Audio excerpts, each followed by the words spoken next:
Kembali lagi di Zeki Anggara Channel. Pada video kali ini saya akan menjelaskan cara perhitungan secara manual untuk uji normalitas dengan model Lillie Force. Tapi saya ingatkan kembali, ingat tekan tombol subscribe, like, komen, dan share sebaik-baiknya agar teman-teman yang lain juga bisa mengetahui video ini.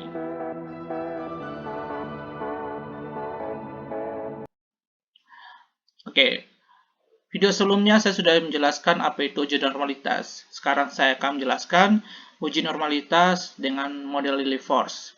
Ada beberapa langkah yang harus kita ketahui untuk menentukan uji normalitas menggunakan secara Lillie Force. Yang pertama, kita harus membuat hipotesis dan menyusun sebaran data yang akan diuji dari nilai yang terkecil sampai yang terbesar menggunakan tabel.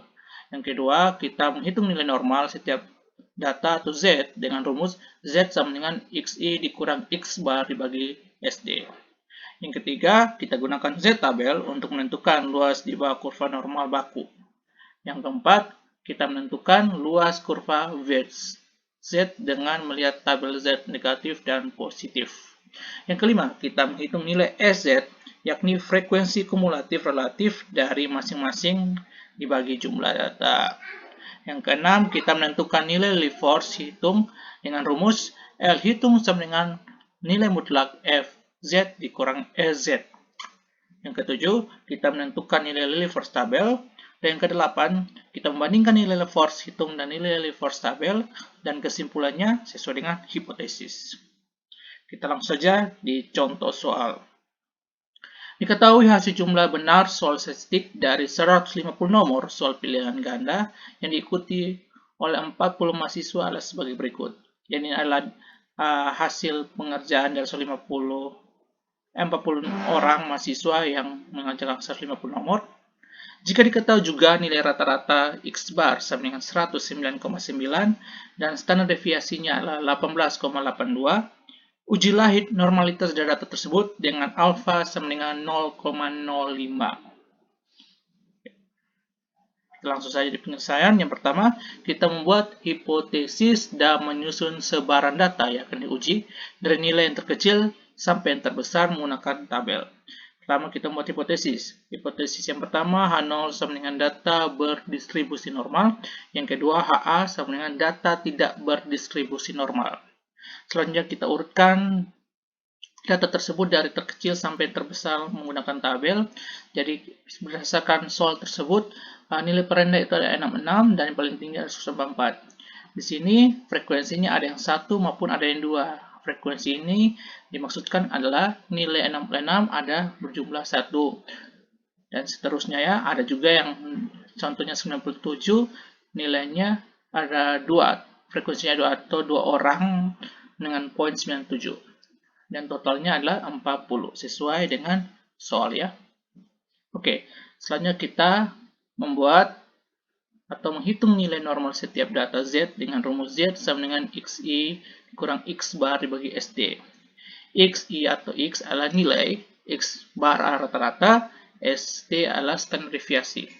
Pada soal sudah mengetahui bahwa X bar itu 109,9 dan standar deviasi adalah 18,82. Jadi dari tabel ini kita langsung saja hitung nilai Z. Saya berikan contoh untuk data yang pertama, yaitu Z sama dengan XI kurang X bar dibagi SD. Untuk data pertama, XI atau nilai itu adalah 66. Jadi tinggal kita masukkan 66 dikurang X rata-ratanya adalah 109,9. Dibagi standar deviasi 18,82. Jadi hasilnya minus 43,9 dibagi 18,82 adalah minus 2,33. Jadi bisa lihat ya pada tabel ini untuk data pertama minus 2,33. Jadi teman-teman bisa menghitung semuanya dari data yang pertama sampai data yang terakhir.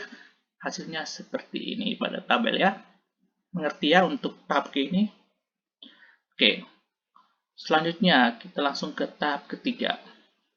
Setelah kita mendapatkan nilai Z, langsung saja kita langsung cari nilai Z tabel, yaitu gunakan Z tabel untuk menentukan luas di bawah kurva normal baku. Nah, ini adalah Z tabel yang dimana area ini di bawah kurva normal baku dari 0 sampai Z. Jadi kalian lihat pada tabel di sini bisa pada saya kasih contoh untuk data yang pertama, nilai Z kan minus 2,33. Untuk dia untuk menentukan luas di bawah kurva normal baku, minusnya dihilangkan, jadi 2,33 saja.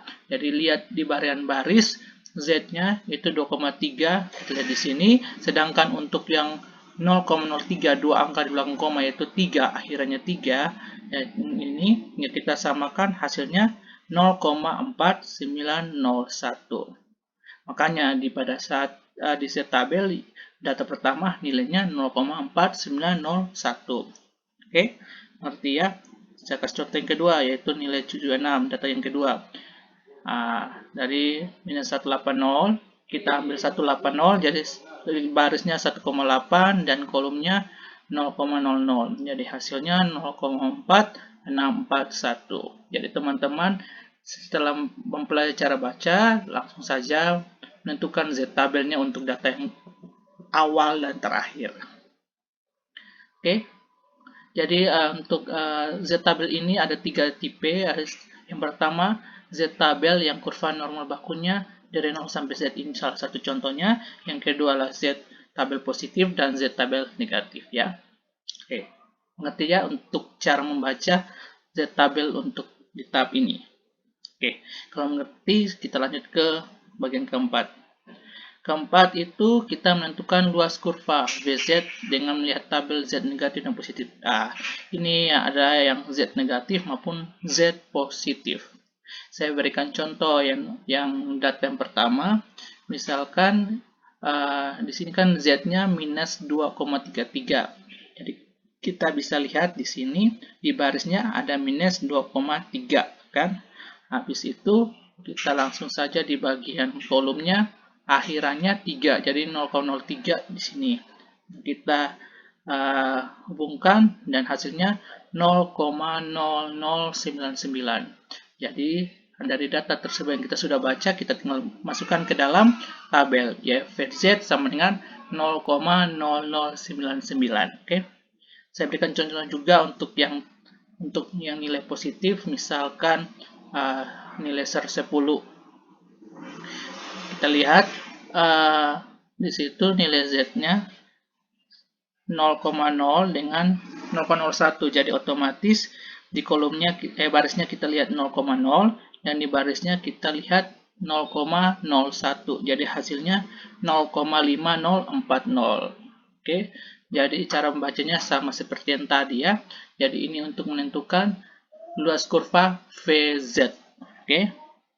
Setelah kita mendapatkan nilai VZ, langsung kita ke tahap berikutnya, yaitu menghitung nilai SZ, yakni frekuensi kumulatif relatif dari masing-masing dibagi jumlah data. Oke, jadi untuk mendapatkan SZ itu kita menggunakan rumus SZ sama dengan jumlah frekuensi kumulatif dari data dibagi jumlah data. Contoh, yang kita pakai data yang pertama. Jadi SZ sama dengan jumlah frekuensi kumulatif data. Yang pertama adalah frekuensinya 1. Jadi langsung saja 1 dibagi jumlah data adalah semuanya adalah 40 kan. Jadi 1 dibagi 40 hasilnya 0,025. Saya ulangi, untuk data yang pertama kan frekuensinya 1, kumulatifnya 1, totalnya 1 nih. Ini jumlah datanya kan, jumlah data frekuensi semua kan ada 40. Jadi langsung saja 1 dibagi 40 sama dengan 0,025. Nah, nilai ini kita masukkan ke dalam tabel. Sedangkan saya berikan contoh yang kedua lagi. Untuk data yang kedua, misalkan nilainya 76. Frekuensinya 1 tambah 1. Kenapa 1 tambah 1? Karena frekuensi kumulatif, artinya frekuensi dijumlahkan yang dari yang sebelumnya dan kelasnya atau datanya. Jadi frekuensi sebelumnya kan nilainya 1. Jadi tambahkan dengan data yang keduanya juga 1, hasilnya 2. 2 dibagi 40, hasilnya 0,050. Oke, jadi dibuat seperti itu dan seterusnya sampai SZ data ke 40. SZ sama dengan 40 bagi 40. Kenapa 40? Ya kita tinggal jumlahkan frekuensi dari data pertama sampai data terakhir, jumlahnya 40 karena jumlahnya memang 40 untuk terakhir. Jadi 40 dibagi 40 hasilnya 1,00 atau 1 ya. Setelah kita memperoleh semuanya, cara ini kita langsung ke tab berikutnya. Jadi tab ini dimengerti ya. Jadi untuk peroleh LZ yaitu jumlah frekuensi kumulatif dibagi dengan jumlah data saja. Oke. Selanjutnya kita menentukan nilai Live Force hitung itu dengan rumus L hitung sama nilai mutlak FZ kurang SZ. Jadi yang tadi yang sudah kita peroleh FZ dan SZ langsung dikurangi. Ingat di sini ada tanda nilai mutlak. Otomatis kalau dapat nilai negatif, berarti nilai negatif itu diubah menjadi nilai positif. Saya berikan contoh untuk data yang pertama, Live Force data yang pertama, FZ kurang SZ. Jadi FZ-nya 0,0099, SZ-nya 0,025. Jadi langsung dikurangi 0,0099 kurang 0,025. Hasilnya minus 0,0151. Tapi dia nilai mutlak, otomatis nilai negatif diubah menjadi positif. Jadi 0,0151. Oke, itu untuk data pertama. Jadi teman-teman tinggal langsung saja hitung semua data sampai data yang terakhir. Nanti hasilnya seperti apa pada tabel. Setelah kita menghitung hitung masing-masing data tabel data, kita langsung lihat saja nilai dari data terendah atau data yang pertama sampai yang terakhir, nilai L hitung yang paling besar di bagian mana. Ternyata di bagian data yang nilainya 133. Nah, 0,0407. Nah, inilah kita ambil sebagai Live Force hitung. Oke, jadi kita setelah hitung Live Force untuk semua data, angka yang terbesar itu adalah Live Force hitung. Jadi data yang terbesar dari semuanya itu pada semua data itu terdapat di nilai 133. Jadi kita ambil L hitungnya atau Live Force hitungnya 0,0407. Jadi mengerti ya untuk memperoleh Live Force hitung. Selanjutnya kita menentukan nilai Live Force tabel. Nah, di sini ini adalah tabel untuk Live Force. Jadi tadi pada soal sudah kita ketahui bahwa jumlah data pada soal sebanyak 40 dan serta alfanya 0,05.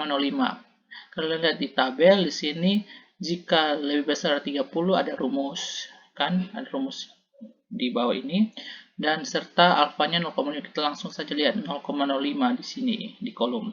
Otomatis kita menggunakan rumus untuk L tabel 0,886 dibagi akar N. Jalan saja. Jadi L tabel sama dengan 0,88N dibagi akar N. 0,886 dibagi akar 40 hasilnya 0,1400. Oke, jadi 0,1400 ini adalah nilai L tabel atau Live Force tabel. Mengerti ya? Jika kalau datanya lebih dari 30, kita menggunakan rumus ini. Tapi kalau nilainya atau datanya atau sampelnya di bawah 30, sudah tertera pada angka ini ya. Oke, kalau mengerti, kita lanjut ke tahap terakhir, yaitu membandingkan nilai Live Force hitung dan Live Force tabel, dan kesimpulannya sesuai dengan hipotesis. Ya, saya ingatkan lagi, kalau nilai Live Force hitung lebih besar sama dengan nilai L tabel, maka H0 ditolak. Yang kedua, jika nilai L hitung lebih kecil dari Live Force tabel, maka H0 diterima. Oke, jadi H0 itu adalah data berdistribusi normal, HA adalah data tidak berdistribusi normal. Jadi kita memperoleh L hitungnya 0,0407 dan Live Force tabelnya 0,1400. Dari data ini, dari Live Force hitung nilai tabel, kita bisa lihat bahwa Live Force hitung lebih kecil dari Live Force tabel, yaitu 0,0407 lebih kecil dari 0,1400. Maka H0 diterima. Kesimpulannya, data tersebut berdistribusi normal.